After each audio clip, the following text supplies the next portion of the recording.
Dëgjuesi, mi rikthyer në këtë pjesë të fundit të emisionit Kontakti i Mëngjesit, e ndërsa sot do të flasim për një temë shumë të bukur. E kemi verën shumë afër mbërritur Stina e verës, e ndërsa të gjithë nga ne kemi filluar ato planet se ku do të bëjmë pushimet verore, se ku do të shkojmë. Nga ana tjetër, të gjithë ne flasim, diskutojmë, ngrim polemika, debatojmë se jo, sa i takon sigurisë që kanë plazhet në ditët e sotme. Do të ndalemi pikërisht te kjo temë. Në studio kam Gent Laskun, i cili është sekretari i përgjithshëm në Federatën e Vrojtuesve të Plazhit. Mirëmëngjes, mirë se ke ardhur. Mirëmëngjes, mirë se u gjeta. Si je? Me shëndet? Mirë. Gent, duhet thënë që viti që kemi lënë pas ka qenë një vit shumë i vështirë për të gjithë ne, aq më tepër edhe për turizmin në vendin tonë, apo jo? Patjetër, turizmi është një nga arteriet kryesore të ekonomisë shqiptare dhe pandemia e goditi shumë rënd, duke pas parasysh gjitha masat shtrënguese, veçanërisht oraret, muzikën dhe mbi të gjitha hapjen e kufive për sa i përket ardhjes së turistëve tuaj. Megjithatë nuk mund të them që ishte një vit shumë i keq, sepse arriti të kishte një numër të konsiderueshëm turistesh, por u dëmtua çdo sektor i ekonomisë përjedhoi dhe turizmi. I kuptoj. Mirë, të bëjmë pak të sqarimin e termit që të gjithë ne realisht e themi roje plazhi, nga ana tjetër vrojtues plazhi. Ku ndryshojnë këto dy terma, Genti? Mendoj që baza e cila përcakton, le të themi, përkufizimin e vrojtuesit plazhit bazohet në ligj. Dhe roja plazhit normalisht është ai që ruan objektet, sendet e plazhit e tjerë.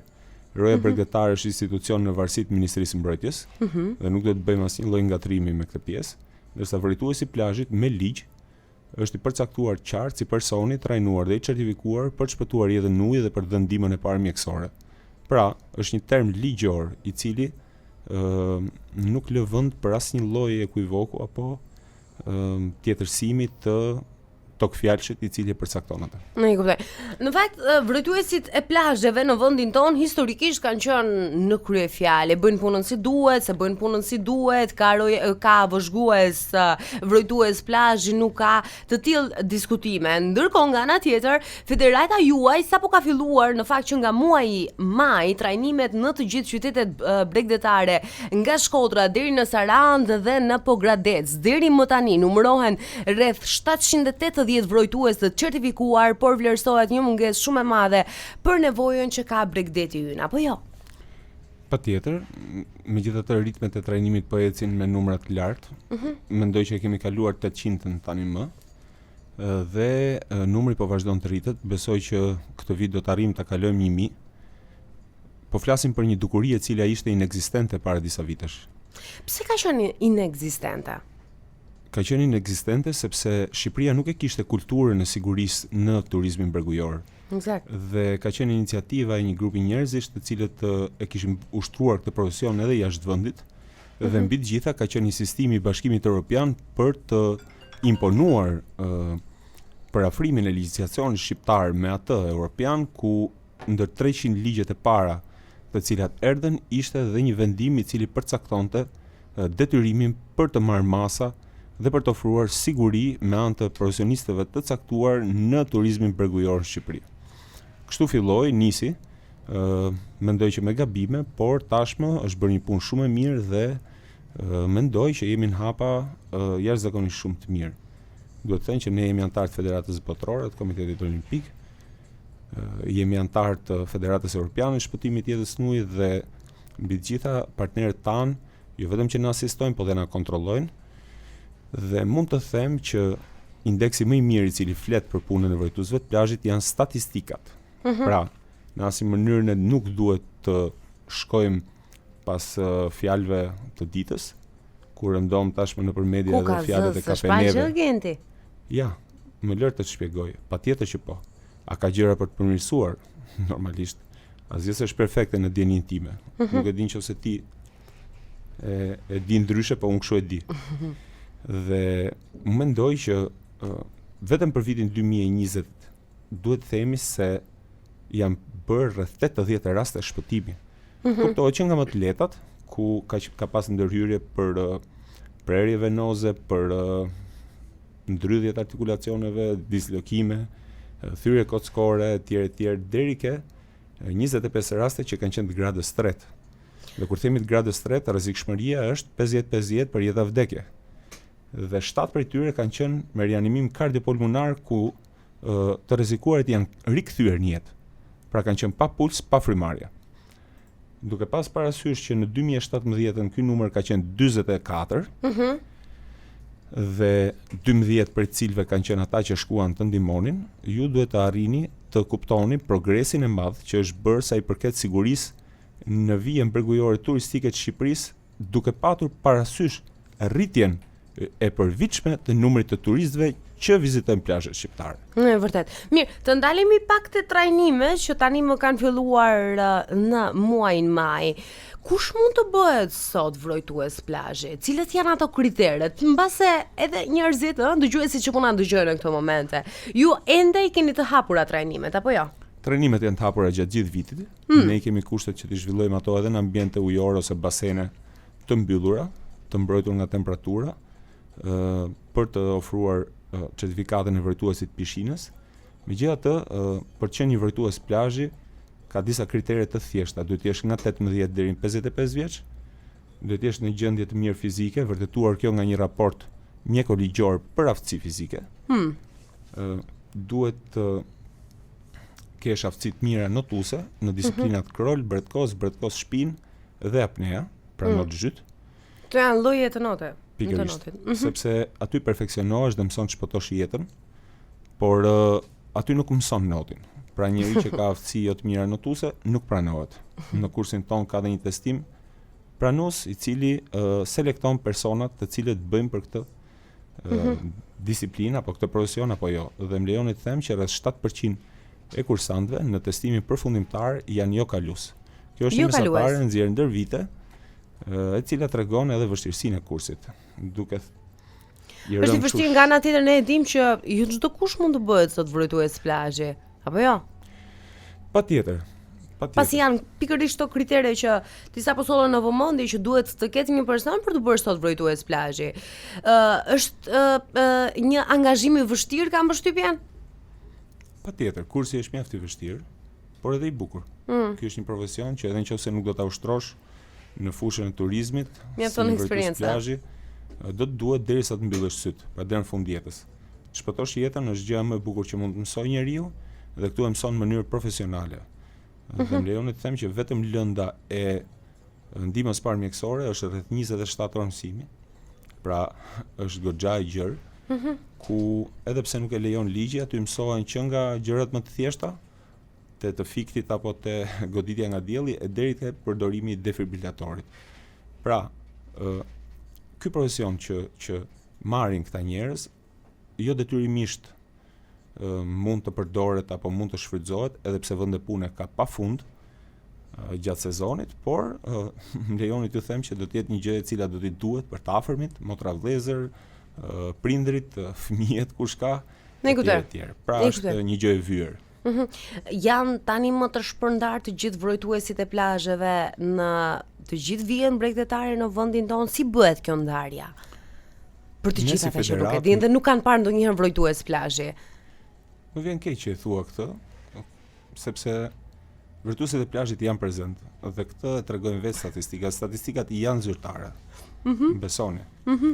Të publikuara, jo vetëm të marra nga ne, por dhe të publikuara në media. Pra, statistikat absolutisht mund të jenë të publikuara, po nga ana tjetër në dijenin time, unë e thash dhe pak më lart, personalisht, individualisht, nuk është që kam parë ndonjë vrojtues plazhi, sidomos to 2 vitet e fundit.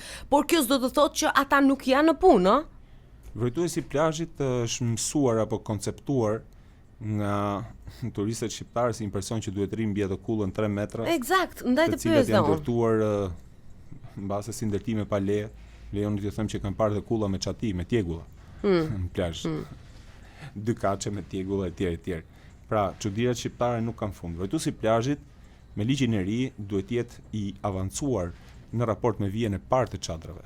Dhe pika e vrojtimit duhet të qëndrojë në mesin e 2 skajeve të plazhit. Një vrojtues nuk duhet të jetë në më pak se 80 metra, 81 metra duhet të jenë 2 vrojtues. Ndërkohë që me ligjin e vjetër kanë qenë 200 metra. Pra 2 fusha futbolli duhet i runte një njeri. Imagjinoni pikun e futbollit se çfarë në pikun e sezonit se çfarë fluksi mund të kishte dhe ishte pamundur.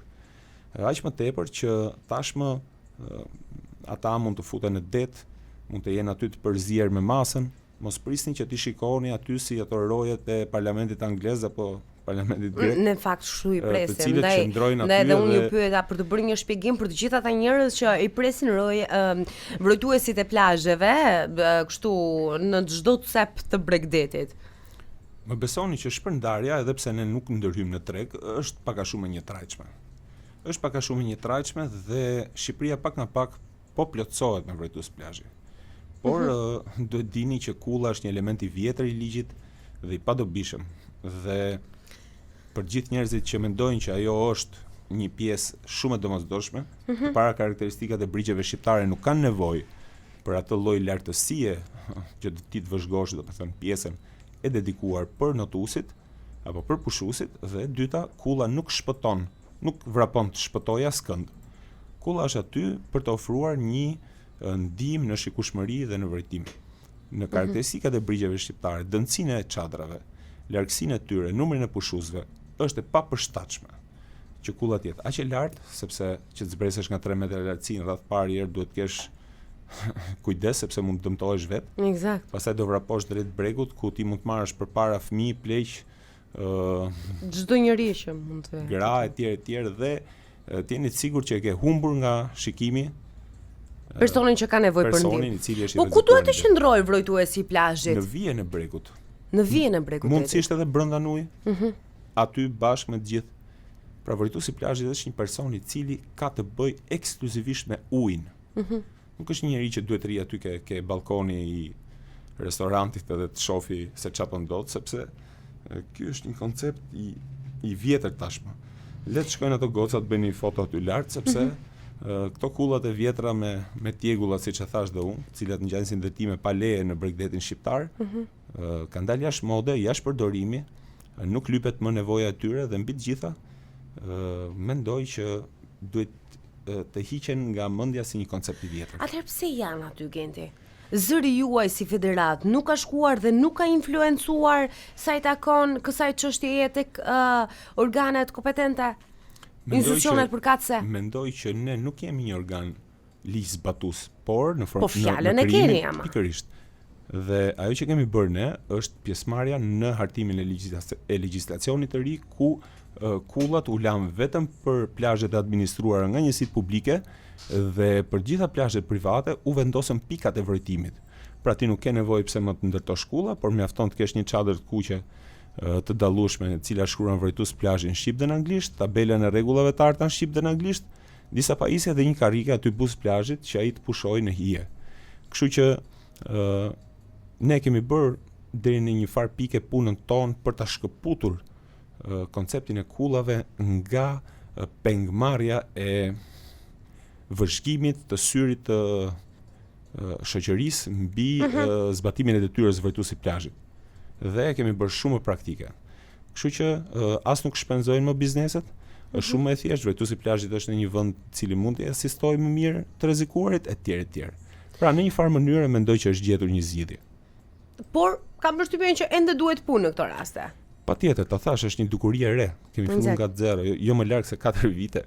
Mbesoni ka filluar kjo gjë dhe mund të them që jemi nga federatat e cila ka një kurrikul të njohur ndërkombëtarisht, një nga pak federatat që ka një kurrikul të njohur ndërkombëtarisht dhe mbi të gjitha mendoj që kemi bërë një punë shumë të mirë, e cila është edhe vlerësuar nga partnerët tanë ndërkombëtar. A ka punë për të bërë pafund? Ne jemi vetëm fillim. Dhe mbi të gjitha duhet një punë shumë e madhe dhe një ndihmë shumë e madhe dhe nga mediat që ta induktojnë kulturën e të bërit vrojtuesi në plazhit gjatë sezonit veror. Mos harroni që i kemi kafenet plot me të ri, të cilët janë shumë talentuar dhe të cilët mund të punojnë në këtë fushë duke kontribuar jo vetëm për vendin e tyre, por gjithashtu edhe për shoqërinë, sepse vrojtuesi i plazhit është një vlerë e shtuar në shoqëri. Ai nuk ndihmon vetëm gjatë detyrës, por është një person i cili mund të ndihmojë gjatë çdo lloji rasti me aftësitë që ka. Përfshihet komuniteti vendas në biznes, pra komuniteti lokal përfshihet në biznesin e turizmit. Gjithashtu vrojtuesit e plazhit mund të kontribuojnë edhe në fatkeqësinë natyrore. Në gjithë botën ato janë first responders ose vija e parë e ndihmës. Baraz me zjarfikset, me oficerët e policisë, etj etj. Kështu që unë mendoj që duhet që gjithë bashkarisht kuptohet që peshën kryesore kemi në shpatulla. Duhet të kenë edhe të bëjnë. Gjëja më e bukur që ndodhi ishte që u ngritën në protestë për të patur vrejtuesit e plazhit. Unë e përshëndes institucionin e protestës dhe mendoj që është një nga gjërat më të shëndetshme që një shoqëri ka si armë për të bërë atë që kanë dorë e zurinë e vendit që të dëgjojë. Gendi, cila është grup mosha më rrezikuar në këndvështrimin tuaj sa i takon asaj që mund të ndodhë, ndonjë incident që mund të ndodhë apo çdo njëri? Unë mendoj që përgjithsisht ose të paktën ato raste që edhe ju ka ndodhur të ndihmoni. Do ta ndaja jo vetëm në grup mosha, po dhe në grupime le të themi në kategori apo? Në kategori turistësh. Pra, po fusim ke kategoria e turistëve të cilët nuk janë të ambientuar me ambientin ujor, po flasim Maqedonia, Kosova etj etj, të cilët e kanë akoma të ri konceptin e saj dhe fenomenet detare janë shumë të rrezikshme. Formojnë gropa, rryma, ti mendon që je paralel me bregun, ti ecën, ajo të merr pak nga pak, tenton të kthesh me notën breg etj etj, derisa lodhesh, dorëzohesh. Pra, dhe aty mbaron çdo gjë. Derisa vjen një vrojtues plazhi. 55 vjeç, të cilët janë të rrezikuar nga patologjitë normale të moshës, siç është ataku i miokardit, të fiktit, janë smundje patologjike si epilepsia etj etj. Pra, nuk mund të them që ka një, por këto janë më të rrezikuarit në këto raste. Këto që vuajnë nga një sëmundje. Patjetër. Duhet të sjellim në kryefjalë dhe fëmijët, apo jo? Kemi prindër të pandërgjeshëm sot në agenti në këndvështrimin tënd që i lën fëmijët në breg të detit dhe i harrojnë aty. Ju ka ndodhur ndonjëherë të ndihmoni fëmijë? Atëherë po ju them një statistikë tjetër, se ne punojmë me statistika. Dhe jemi shumë të saktë, mendoj unë. Në Shqipëri në çdo sezon veror, kryesisht në Velipoj, në Shëngjin, në Spille, Durrës dhe Kavaj, ku bregdeti është ranor, pra është një bregdeti tipit A, gjinden minimalisht rreth 30 deri në 40 fëmijë në ditë nga vrejtuesit e plazhit. Kuptohet që ne kemi grupe të përbashkëta ku komunikojmë me njëri tjetrin dhe është shumë e lehtë që nëse gjendet një fëmijë, të gjithë vrejtuesit e plazhit që gjenden përgjatë vijës bregujore, komunikojmë me njëri tjetrin dhe dikush ka prindin, dikush ka fëmin, lidhen për njërin me policinë dhe bëjnë dorëzimin e tyre. 20-30-40 fëmijë në pikun e sezonit veror apo në këtë periudhë kohe? Në pikun e sezonit veror. Janë kaq të shpeshta sa që ju nuk do ta mendoni. Unë kam çate të WhatsApp-it që mund të ta vërtetoj këtë gjë. Shkodra minimalisht gjen 5 vet në ditë. Po ashtu 3 i gjen Shëngjini, një 4 në Durrës, një 4 në Kavaj, një 5 në Shqille etj. Pra, po dëndësia e turistëve në vijën bregujore turistike shqiptare është e lartë të pikë. Dhe gjithashtu mendoj që ka të bëjë çik edhe kultura e të ruajturit apo të edukuarit të fëmijëve të cilët rëndohen dhe largohen. Mua më ndodh shpesh për shembull që fëmijët e mi të mikin gjatë kohës janë plazh sepse të rishen nga një lojë, të rishen nga një shok apo një gjë tjetër etj dhe largohen. Vetë jam i kujdesshëm që t'i ruaj ato. Mirë, po ka prindër të cilët mbase kanë disa fëmijë, nuk e kanë të lehtë etj, pra janë gjëra dhe fenomene që ndodhin. Pikërisht për këto dhe për shumë tjera gjenden vrojtues të plazhit aty. Dhe kjo është një statistikë e cila tregon efikasitet në të kryerinë e punës për tyre. Ku mundet ta kërkojë një prind vrojtuesin e plazhit nëse nuk e ka aty pranë ose në vijën bregdetare? Më besoni që vrojtuesin e plazhit, jo vetëm prindët, çdo njeri që ka nevojë për ndihmë. Më besoni që vrojtuesin e plazhit, mbase nuk mund ta shihni, por në momentin që do e shikoj që jeni të shqetësuar, menjëherë do vijë dhe do t'ju asistoj në ndihmë. Këtë po ja u them sepse ne kemi shumë raste të cilat asistohen nga vrojtuesit e plazhit. Jo vetëm për këtë, po për çfarë do lloj gjëje. Për çfarë do lloj gjëje. Madje kemi edhe nga ato raste kur gjendja ka qenë e rëndë dhe vrojtuesi i plazhit për shkak të le të themi vështirësisë së të mbajturit në jetë të një personi të rrezikuar me rianimim kardiopulmonar në rastet për shembull kur infermierja ka qenë femër, është detyruar dhe ka kryer CPR-in ose rianimimin kardiopulmonar deri në spital për ta mbajtur në jetë të rrezikuarin. E kuptoj. Mirë, Gent, deri në cilën pikë arrin ndihma e vrojtuesit të plazhit? Vrojtuesi i plazhit, ta thash, është i certifikuar, Për ta sjellë i një herë në trajnuar dhe i kryefjalë. certifikuar për të shpëtuar jetën në ujë dhe për të dhënë ndihmën e parë mjekësore. Pra vrojtuesi i plazhit është i specializuar për të ndërhyrë në ujë, për të dy luftuar, neutralizuar, transportuar në breg, pra në tokë të thatë, personin e rrezikuar, po gjithashtu dhe në brezin e plazhit, dhe për të dhënë ndihmën e parë mjekësore. Ndihma e parë mjekësore është tërësia e veprimeve, e cila kryhet deri në momentin që vjen ndihma e specializuar, pra ambulanca. Atyre nuk u lejohet që të kryen veprimet të tjera si injeksionet, prognozat, dhënia e ilaçeve etj. Pra, ndihma parë mjekësore është e përcaktuar me ligj dhe deri aty e kemi atë vijën e të vepruarit në drejtim të personave të cilët rrezikohen. E kuptoj. Mirë, të gjitha kategoritë e njerëzve kanë të drejtën e botës për të pushuar në vijën bregdetare në vendin tonë. Nga ana tjetër, kategoritë e personave të cilët janë invalid shohin që kanë qenë një problematikë e vazhdueshme në vendin tonë. Nuk ka kushte të posaçme që pikërisht kjo kategori njerëzish të pushojnë në vendin tonë. Apo jo? Nuk Çfarë mund të themi pikërisht për njerëzit me aftësi? Federata Shqiptare Ndryshe dhe e shpëtimit jetës në ujë është gjithashtu institucioni i cili përfaqëson flamurin blu në Shqipëri. Flamuri blu është blu flag ndryshe, është certifikata më prestigjioze ekologjike për plazhe në botë. Dhe po të shikosh domethënë flamuri blu në të gjithë Europën, po gjithashtu edhe në botë, përfshirë dhe Afrikën. Ata janë të panumërt për gjatë vijës bregdetare.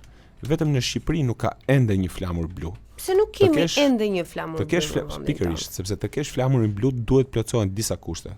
Ato lidhen me pastërtinë e ujit, me sigurinë plazhe mbi të gjitha, me biodiversitetin, me informimin e turistëve për të, etj, por mbi të gjitha lidhen dhe me aksesueshmërinë. Pra, të paturit mundësi të aksesohet ambienti i plazhit dhe jo vetëm nga të gjithë personat, qofshin ata persona normal apo me aftësi ndryshe. Flasim këtu paraplegjikët, tetraplegjikët etj. Dhe në Shqipëri është pak e vështirë të gjesh qoftë edhe një biznes i cili në brezin ranor të ketë një banjo për personat me aftësi të kufizuara. Ndërkohë që në Itali apo në vende të tjera rëndom i gjen edhe në kafet më të humbura të qytetit. Eksakt. Kështu që kjo është një nga arsyet që dhe nuk kemi një turizëm të zgjatur, sepse gjitha vendet të cilat organizojnë ture turistike nëpër këto vende, kryesisht deri në tetor po flasim, kryesisht në vijën bregujore turistike të Shqipërisë janë të detyruar ta anashkalojnë sepse nuk mund të diskriminojnë një person të vetëm që në atë autobus prej 52 vetash mund të jetë me aftësi kufizuara. Kështu që detyrimisht domethënë e anashkalojnë Shqipërinë dhe nuk e fusin në planin e vet të vizitës. Kjo është pak e trisht, por me sa informacion kam unë, duhet të them se në Shqipëri po ndodhin ndryshime, ku po ndërton rampa për aksesueshmërinë e personave me aftësi ndryshe deri në ambientin ujor. Prapë mbetet shumë punë për të bërë, gjithashtu janë zotuar dhe kanë filluar investimet edhe disa biznese, të cilat po bëjnë investime në këtë drejtim. Me këtë duhet të themi që situata po fillon të ndryshojë. Ne kemi pas jashtëzakonisht shumë pak kënaqësi sa i përket pjesës së qeverisjes së turizmit në Shqipëri, por duhet të them se kjo ministri pikërisht së fundmi në drejtimin e zotit Klosit ka bërë përpjekje jashtëzakonisht shumë të mira. E para punës në përqendrimin në Ministrinë e Turizmit të lejeve për stacione plazhi dhe mbi të gjitha në forcimin e kërkesave dhe kontrollit për kriteret që duhet plotësojnë operatorët që marrin në përdorim stacione plazhit. Tani, a ka punë për të bërë? Patjetër, rruga është e gjatë. Bashkarisht mendoj që duhet i bëjmë të gjitha, qoftë një palë apo tjetra. Kërkesat tona janë të qarta dhe puna është përpara dhe vërtet. Mirë, Gent, të gjithë ne e dim tani më, para pak ditësh ka dalë Ministria e Shëndetësisë Ogjert Amana Serliu ku deklaroi që në pjesën më të madhe të Bregdetit në vendin tonë do të ketë dhe do të hapen qendra shëndetësore. A është kjo një ndihmë për ju? Patjetër. Më lejoni të them që koha me të cilën ndërhyet, pra ndërhyrja e cila bëhet një person të rrezikuar nga vrojtuesi i plazhit, është e shkurtër. Dhe ai nuk është zoti që ta marrë dhe ta japi jetën, por është aty për të dhënë një shans maksimal që ti të jetosh. Vërtet. Mbase për të shfrytzuar atë kohën e pakët që ti ke në dispozicion, edhe nëse nuk ke shenja jetet për të rikthyer në jetë. Megjithatë janë autoritetet e mjekësisë së specializuar, të cilët duhet marrin në dorë kuptohet personat e rrezikuar apo pacientët. Hapja e këtyre qendrave është jashtëzakonisht pozitive, sepse aksesi në pikat e ndryshme të Bregdetit është më i shpejtë, më efikas dhe mbi të gjitha ai vjen në ndihmë jashtëzakonisht shumë mirë punës që vërtetuesit e plazhit bëjnë, sepse secili bën punën e vet, dhe si zinxhir pastaj kryet e tëra. Si e prisni sezonin veror? Do them drejtën, unë jam pozitiv. Megjithatë, të jesh në këtë pozicion, siç jemi ne si federat, dhe kur unë flas për të gjithë ata njerëz që janë aty dhe punojnë ditë për ditë që të përmirësojmë këtë gjë, ti nuk mund të jesh i relaksuar. Nuk mund të jesh kurrë. Gjithkohës në stres puna juaj mund të ketë mua. Ndodhi, nuk e di se sa mund të shkojë numri i viktimave, nuk e di se si do performohet puna stacionet e plazhit, nuk e di se çfarë do ndodhi sa i përket fenomeneve detare, a do mbaj koha, jo, etj. Pra, është një le të themi pozicion është çik pozicion dinamik sa i përket rehatisë. Po që kam përshtypjen ka adrenalinën në saj, sepse edhe kjo kënaqësia që ti the pak më lart në momentin që ti shpëton një jetë ose je aty për të shpëtuar një jetë, kam përshtypjen që nuk ka kënaqësi më të bukur për ju. Patjetër që po. Kënaqësia është shumë e madhe, besoni. Por adrenalinën më së shumti e kanë ata njerëz që janë aty në vijën e ujit për të ndihmuar turistët. Më lejoni të them që vërtetuesit e plazhit janë herojt e ditës sotme. Nuk dua t'ju përmend raste, por ka vërtetues plazhi që kanë shpëtuar deri në 3 pushues, të cilët kanë shkuar në shtëpi dhe vetë ato kanë përfunduar në spital për të pastruar mushkrit nga uji. Ka vërtetues plazhi që kanë rrezikuar jetën, ka vërtetues plazhi që kanë parë për herë të parë në një moshë shumë të re persona të vdesin, të cilët i kemi asistuar edhe me ndihmë mjekësore, flas me psikolog që të kalojnë traumat, dhe askush nuk duhet ta mendojë këtë profesion si diçka të lehtë. Kjo është një profesion shumë serioz dhe që duhet të respektohet nga të gjithë pushuesit, nga opinioni publik dhe nga vetë shoqëria shqiptare. Shpresoj të zini vendin që realisht ju meritoni, sepse është një punë e vështirë ashtu sikur se e tham dhe pak më lart. Të zini vendin e kam për fjalën që ka shumë stereotipe sa i takon vëzhguesve të plazhit në Bregdetin ton, për të mos u rikthyer edhe një herë pyetjes që kishim pak më lart. Mirë, Gendi, një mesazh për gjithë dëgjuesit që na dëgjojnë në këto momente.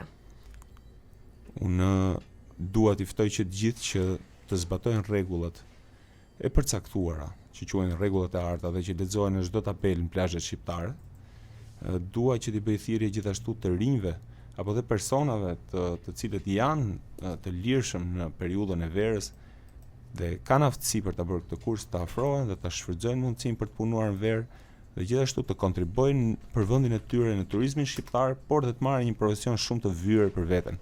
Kuptohet që ka një rritje të jashtëzakonshme të numrit pjesëmarrësve në kursin ton, por gjithashtu mua më lind detyra që të ftoj çdo që mund të kontribuojë në këtë drejtim, sepse kjo është një vlerë për vendin ton dhe një pasuri kombëtare të cilën do të trashëgojmë brez pas brezi. Faleminderit që erdhe, faleminderit për çdo informacion që na dhe në kontaktin e mëngjesit. Nuk të lë pa ikur. Kështu pushime verore bëni ju? Është shumë e vështirë. Fillojmë të mendojmë nga gjysma e shtatorit. Nga gjysma e shtatorit. Edhe për këtë jemi unë vetë, domethënë, po edhe personat e tjerë, sidomos presidenti i federatës apo personat e tjerë të cilët janë gjatë gjithë kohës në punë aktive. E kemi çik të limituar pjesën e verës sepse dinamika është aq e lartë sa që ti e ke gati të pamundur në një ditë diele, në një fundjavë, në një gjë kështu se s'ke shanse ndryshe. Edhe atëherë do të ndodhi një gjë, ti do vraposh, do interesohesh, do i vish në asistim vërtetuesve të plazhit etj, kështu që nuk është se je shumë Një kuptoj. Mirë, e rëndësishme është të bëhen punë të mira dhe ku në fokus gjithmonë të jetë ndihma që duhet të jepni sa i takon qytetarëve tanë. Faleminderit edhe një herë dhe ju uroj një sezon veror të mrekullueshëm. Shpresoj sa më pak raste, ëh? Shpresojmë shumë. Faleminderit. Dëgjues të dashur, ne kemi mbërritur në fund të këtij transmetimi dhe për mëngjesin e sotëm. Faleminderit dhe ju që na dëgjuat. Nesër në 7:30, ju e dini në frekuencën 89.3 ju pres.